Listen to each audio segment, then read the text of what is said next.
Telugu audio Bible సంఖ్యాకాండము 31వ అధ్యాయము. మరియు యెహోవా మిద్యానీయులు ఇశ్రాయేలీయులకు చేసిన హింసకు ప్రతిహింస చేయుడి. తరువాత నీవు నీ స్వజనుల యొద్దకు చేర్చబడదు అని మోషేకు సెలవీయగా, మోషే ప్రజలతో, మీలో కొందరు యుద్ధ సన్నద్ధులై మిద్యానీయుల మీదికి పోయి మిద్యానీయులకు యెహోవా విధించిన ప్రతిదండన చేయునట్లు ఇశ్రాయేలీయుల గోత్రములన్నిటిలోనూ ప్రతి గోత్రములో నుండి 1000 మందిని ఆ యుద్ధమునకు పంపవలెననెను.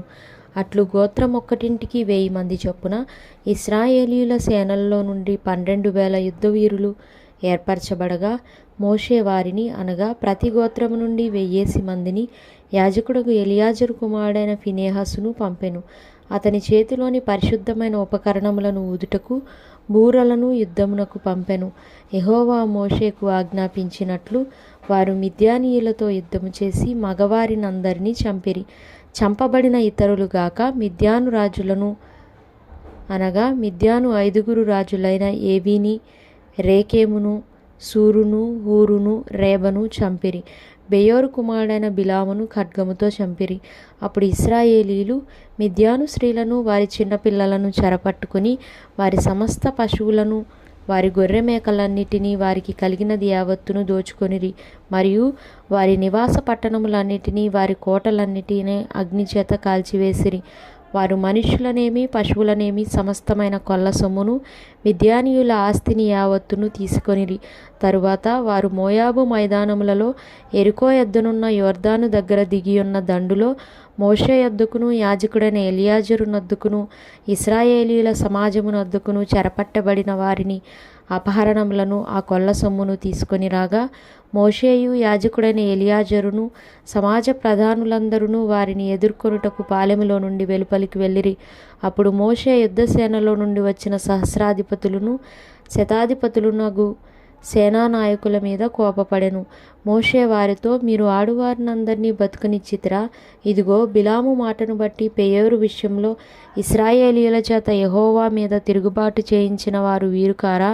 అందుచేత యెహోవా సమాజంలో తెగులు పుట్టి ఉండెను గదా. కాబట్టి మీరు పిల్లలలో ప్రతి మగవానిని, పురుష సంయోగం ఎరిగిన ప్రతి స్త్రీని చంపుడి. పురుష సంయోగము ఎరుగని ప్రతి ఆడపిల్లను మీ నిమిత్తము బ్రతుకనీయుడి. మీరు 7 దినములు పాలెము వెలుపల ఉండవలెను. మీలో నరుని చంపిన ప్రతివాడును, చంపబడిన నరుని ముట్టిన ప్రతివాడును, మీరును మీరు చెరపట్టిన వారును 3వ దినమున 7వ దినమున మిమ్మును మీరే పవిత్రపరచుకొనవలెను. మీరు బట్టలన్నిటినీ, చర్మ వస్తువులన్నిటినీ, మేక వెంట్రుకల వస్తువులన్నిటినీ, కొయ్య వస్తువులన్నిటినీ పవిత్రపరచవలెననెను. అప్పుడు యాజకుడు ఎలియాజరు యుద్ధమునకు పోయిన సైనికులతో, యెహోవా మోషేకు ఆజ్ఞాపించిన విధి ఏదనగా, మీరు బంగారును, వెండిని, ఇత్తడిని, ఇనుమును, తగరమును, సీసమును, అనగా అగ్నిచేత చెడని సమస్త వస్తువులను మాత్రము అగ్నిలో వేసి తీయవలెను. అప్పుడు అవి పవిత్రమగును. అయితే పాప పరిహార జలము చేతను వాటిని పవిత్రపరచవలెను. అగ్నిచేత చెడునట్టి ప్రతి వస్తువును నీళ్లలో వేసి తీయవలెను. 7వ దినమున మీరు మీ బట్టలు ఉదుకుని పవిత్రులైన తరువాత పాలెంలోనికి రావచ్చుననెను. మరియు యెహోవా మోషేకు ఇలాగు సెలవిచ్చెను, నీవును యాజకుడైన ఎలియాజరును సమాజము యొక్క పితరుల కుటుంబములలో ప్రధానులను, మనుషులలోనేమి పశువులలోనేమి చెరపట్టబడిన దోపుడు సొమ్ము మొత్తమును లెక్కించి 2 భాగములుగా చేసి యుద్ధమునకు పూనుకొని సేనగా బయలుదేరిన వారికి సగమును, సర్వసమాజమునకు సగమును పంచిపెట్టవలెను. మరియు సేనగా బయలుదేరిన యోధుల మీద యెహోవాకు పన్ను కట్టి ఆ మనుషులలోనూ పశువులలోనూ గాడిదలలోనూ గొర్రె మేకలలోనూ 500కు 1 చొప్పున వారి సగములో నుండి తీసుకొని యెహోవాకు ప్రతిష్ఠార్పణముగా యాజకుడైన ఎలియాజరుకు ఇయ్యవలెను. మనుష్యుల్లోనూ పశువుల్లోనూ గాడిదల్లోనూ గొర్రె మేకల్లోనూ సమస్త విధముల జంతువులలోనూ 50ంటికి 1 చొప్పున ఇశ్రాయేలీయులు సగములో నుండి తీసుకొని యెహోవా మందిరమును కాపాడు లేవీయులకు ఇయ్యవలెను. యెహోవా మోషేకు ఆజ్ఞాపించినట్లు మోషేయు యాజకుడైన ఎలియాజరును చేసిరి.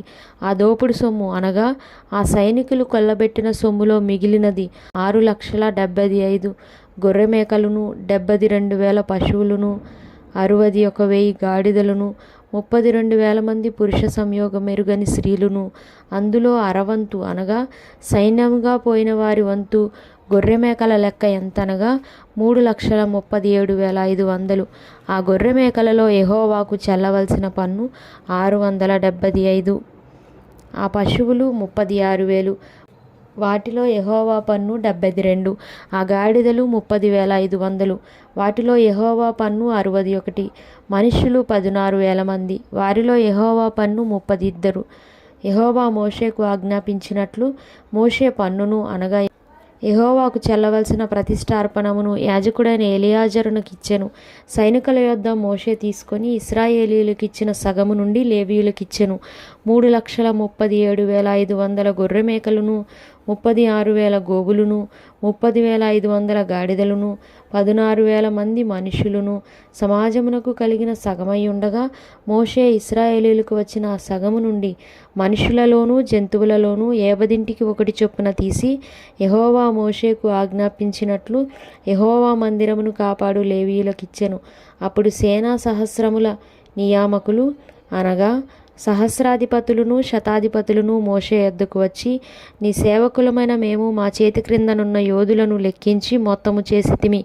మాలో ఒక్కడైనను మొత్తమునకు తక్కువ కాలేదు. కాబట్టి యెహోవా సన్నిధిని మా నిమిత్తము ప్రాయశ్చిత్తము కలుగునట్లు మేము మాలో ప్రతి మనుష్యునికి దొరికిన బంగారు నగలను, గొలుసులను, కడియములను, ఉంగరములను, పోగులను, పతకములను యెహోవాకు అర్పణముగా తెచ్చి ఉన్నామని చెప్పగా, మోషేయు యాజకుడైన ఎలియాజరు నగలుగా చేయబడిన ఆ బంగారును వారి వద్ద తీసుకొనిరి.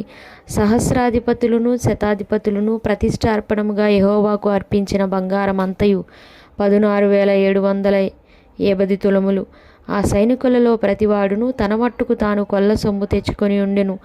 అప్పుడు మోషేయు యాజకుడైన ఎలియాజరును సహస్రాధిపతుల యొద్ద నుండి శతాధిపతుల యొద్ద నుండి ఆ బంగారును తీసుకొని యెహోవా సన్నిధిని ఇశ్రాయేలీయులకు జ్ఞాపకార్థముగా ప్రత్యక్షపు గుడారమున ఉంచిరి.